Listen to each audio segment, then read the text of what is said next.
Do you have 3 favorite restaurants in the city? I know you've been in Montreal for a while. Do you have some favorite places like to go eat? Yeah, absolutely. Shodan downtown for sushi. Joe Beef, which I think everybody in Montreal would probably agree to some level there. And then a small little place that I've gone to for many years that Eddie Sabrango turned me on to called Cafe Cubano, which is on Beaubien.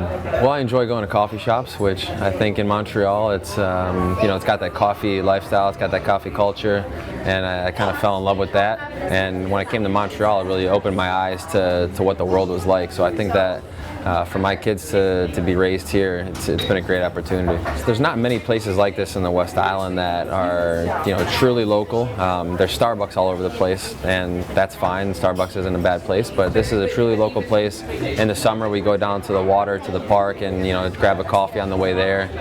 It's just an easy place to come, and I'm also studying for my MBA, so I come here and study occasionally. But if I come here, there's usually conversation going, so I might have to pick other places. When we first came out to the West, we were in DDO, and then we stayed there for about 2 years. Then we went to Pure Fawn for about 2 years, and that was much worse because we had to go down St. John or down Sources just to get to the 40 or the 20. Now we live right by both the 40 and the 20, so we just jump on the highway, and it's about 40 minutes in the morning, about 25 to 30 minutes in the afternoon to get back. So it's really not too bad, and I take my time with listening to the radio, calling my parents in the car, things that you might not otherwise get a chance to do.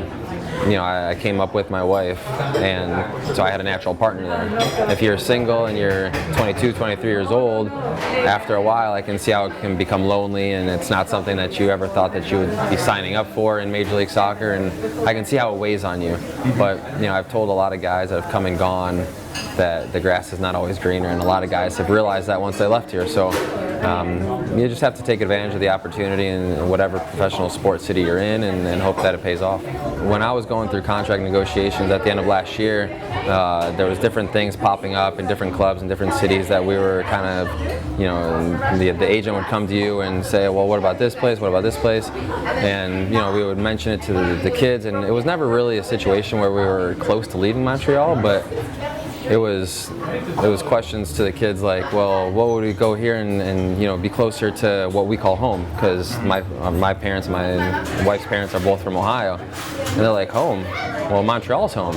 And so when they started saying that, it kind of changed my perspective a little bit, changed my wife's perspective that, we're happy here, we're comfortable here. Why would we pick up and leave if they're not asking to either?